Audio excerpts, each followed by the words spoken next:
Olá, alunos do oitavo ano. Vamos lá para a nossa aula de História da semana. Na aula de História da semana, nós iremos falar sobre um movimento no qual surgiu na Europa, onde esse movimento ele vai trazer uma tempestade de ideias para aquelas pessoas que se encontravam em trevas. Por isso que esse movimento é chamado de iluminista, que ele vai jogar luz nas trevas da ignorância, né, da falta de conhecimento das pessoas. E esse movimento ele vai trazer também várias movimentações naquela Europa, que era uma Europa monárquica. O que quer dizer isso? A monarquia é um sistema de governo que ele tem a figura central do rei para governar os seus súditos. Ou seja, os países eram governados na figura do rei, e esses reis eram reis absolutistas. O que quer dizer isso? Onde o poder era totalmente centralizado na figura do rei. Então o rei ele recebia todo o poder, ele que executava, fazia todas as leis, ou seja, o poder era todo centralizado nele. E essa centralização de poder era ruim. Por que era ruim? Porque quando se concentra o poder na mão de uma única pessoa, esse poder ele não pode ser utilizado de uma forma uniforme, ou seja, ele não vai atingir todas as pessoas, todas as camadas sociais. Então surgiram aí vários pensadores, trazendo vários movimentos para essa época. Então esse período iluminista ele vai trazer, além de uma revolução para a população em geral, ele vai trazer vários avanços, tanto tecnológicos para a medicina, ele vai trazer avanços na arte, na música, ele vai trazer também avanços para a população em geral, nos sistemas de governo. Então, o sistema de governo que a gente conhece como hoje, então, tem uma grande parte aí desses ideais iluministas, que a gente vai aprender um pouquinho na aula de hoje, certo? Então, como eu já falei anteriormente para vocês, o movimento iluminista ele vai trazer ideias a partir do finalzinho lá do século XVII, início do século XVIII. E quais são as principais ideias desse movimento, né? Trazer razão para que as pessoas elas possam alcançar a luz do esclarecimento, a luz da sabedoria. Então, essa razão ela condiziria, ou seja, ela iria trazer para a população, né, o progresso, como eu já tinha falado anteriormente para vocês. Onde as pessoas elas estavam mergulhadas nesse período na religião. Então, os ideais iluministas eles diziam que as pessoas elas tinham que deixar a religião um pouco de lado e dar mais ênfase à razão. Ou seja, a partir do momento que o homem ele deixasse o divino de lado, iria se haver um grande avanço para a população, certo? Então, essas ideias, no início, elas não foram vistas com bons olhos para a época. Então, esses pensadores da época eles foram bastante perseguidos. Como, por exemplo, o John Locke, né? Ele trazia ideais de liberalismo político. Ele é um dos principais pensadores da época. Ele trazia ideais de liberalismo político, ou seja, ele também é considerado o pai do liberalismo político. Para ele, o homem já ao nascer, ele tinha direito à vida, à liberdade e à prosperidade. Ou seja, caberia aos governantes ele garantir isso para a população. E como eu já falei para vocês, quando o poder é centralizado na mão de uma única pessoa, fica muito difícil de esse poder esse poder ser emanado de forma igualitária para todas as pessoas, certo? Então, o Locke ele também defendia que o absolutismo e o clero, quem era o clero? Seria a igreja. A igreja católica ela vai ter um papel primordial nesse período, porque ela vai chancelar o poder do rei.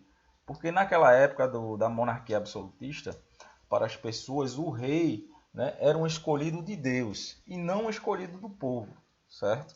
Então a igreja, ela teve esse papel de alicerçar a monarquia absolutista. Ou seja, a igreja, junto com A nobreza era uma das classes mais privilegiadas da época. Entenderam agora o que eu quis dizer? Que quando esse poder estava concentrado na mão do rei, não era passado de forma igualitária para as outras pessoas. Ou seja, haviam certas classes que tinham privilégios e o povo ele não tinha voz nesse sistema de governo. Caberia só a eles acatar tudo que o rei fizesse de lei e ordenasse. Certo? Espero que vocês tenham entendido essa parte aí. Ou seja, então João Lucas ele defendia muito isso, né? Que o poder ele tinha que emanar do povo, né? Então, quando o povo ele escolhesse aquele determinado governante, aquele governante deveria satisfazer as vontades do povo. E não um regime absolutista monárquico, que esse regime monárquico ele ficou conhecido como Velho Regime, ele não conseguiria alcançar essa população no geral, certo? Outro pensador da época importante, o Voltaire, que ele é conhecido basicamente pelas críticas contundentes à Igreja Católica, ou seja, para ele, né, a igreja é que vendava as pessoas, impedia que houvesse o progresso da época. Então, por essas ideias dele, ele foi bastante perseguido. Ele foi preso 2 vezes e foi quando ele decidiu sair de lá da França e ir para a Inglaterra. Lá na Inglaterra, o rei da Inglaterra ele já havia percebido que se ele não acatasse esses ideais iluministas, ele iria acabar sendo derrotado, ou seja, ele iria acabar perdendo o trono. Ou seja, então ele começou a pensar e ele começou a executar algumas práticas desses ideais iluministas. Então, na Inglaterra, as pessoas tinham mais voz, a população em geral ela era ouvida, e isso aí foi um alicerce principal para que a Inglaterra ela pulasse na frente das demais nações europeias e se desenvolvesse, que é um dos nossos próximos assuntos, que vai ser a Revolução Industrial. Então a Inglaterra ela vai ser uma das pioneiras nesse período da Revolução Industrial. Entenderam?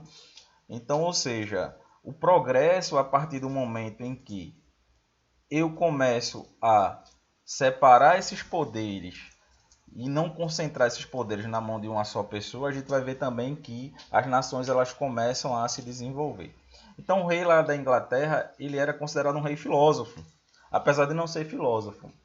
Então ele começou a pôr em prática esses ideais filosóficos e até hoje a monarquia na Inglaterra, ela perdura, né? Então hoje a gente tem uma monarquia onde tem lá a figura central da Rainha Elizabeth. A Rainha Elizabeth, ela não governa o país, quem vai governar é o primeiro-ministro. Quem é esse primeiro-ministro? Esse primeiro-ministro vai ser escolhido lá pela Câmara dos Lordes. E quem são esses lordes? Vai ser pessoas no qual vão ser indicadas pela população para governar o seu país, certo? Então isso aí vai ser a base também de vários sistemas políticos, inclusive até o nosso, que daqui a pouco eu falo mais um pouquinho sobre isso, certo?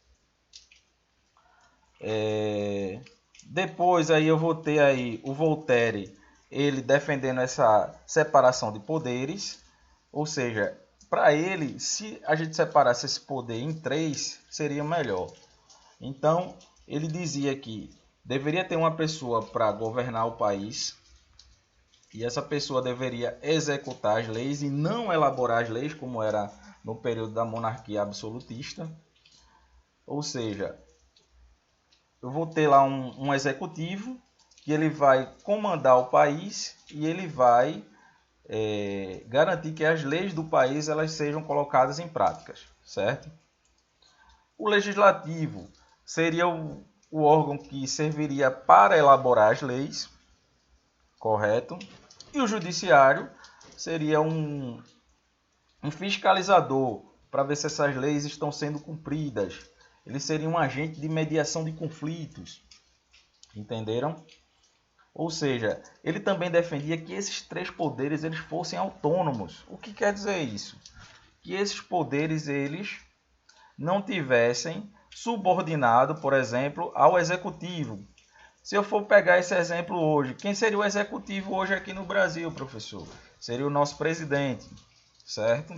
Quem seria o legislativo? Seria o responsável de elaborar as leis. Legislativo, a gente pode ter aí como a Câmara dos Deputados, entenderam? E o judiciário seria os agentes jurídicos, na figura do Supremo Tribunal, que ele vai verificar se as leis estão sendo cumpridas e ele também vai mediar os conflitos, como eu já falei anteriormente para vocês, certo? Espero que essa parte aí tenha ficado bem explicada. Então vejam aí como foi importante essas ideias de Voltaire, né, para os dias atuais. Então eu tenho aí, né, a base do sistema governamental democrático em vários países foi criado aí por esses ideais iluministas. Entenderam? Então a base hoje, por exemplo, da independência dos Estados Unidos, que eles se basearam muito nesses ideais iluministas. A base da Revolução Francesa também foi beber na fonte desses iluministas. Então percebam aí como esse movimento ele foi importante para que houvesse o progresso e que houvesse um avanço para que as pessoas pudessem usufruir de tudo isso até os dias atuais. Ah, professor, mas esses ideais, eles foram praticados hoje 100%? Não, né? Tem muita coisa ainda que falta uma melhor adequação, uma melhor consulta popular para que realmente o povo realmente seja ouvido, mas se houve um avanço em várias áreas, a gente não pode negar. Houve um avanço na medicina, então a gente vai ter, trazendo um pouco aí esse período que nós estamos vivendo de pandemia, né? Dizem que a vacina para o coronavírus ela já está bastante adiantada e que talvez até o final do ano nós conseguimos ter uma vacina eficiente para combater o coronavírus. Isso aí é um avanço tecnológico que a gente foi beber aí nessa fonte iluminista. Em relação ao sistema de governo, né? Hoje o povo, realmente o poder emana do povo, o povo escolhe seus governantes. Né? Quando o povo está insatisfeito com aquele governante, ele tem o poder de ir lá protestar, né? E ele às vezes até consegue retirar esse governante do poder. Então a gente vê aí que tem muitas coisas dos ideais iluministas que realmente elas ajudaram a humanidade a progredir, certo? Então percebam aí que esses ideais eles foram importantíssimos para que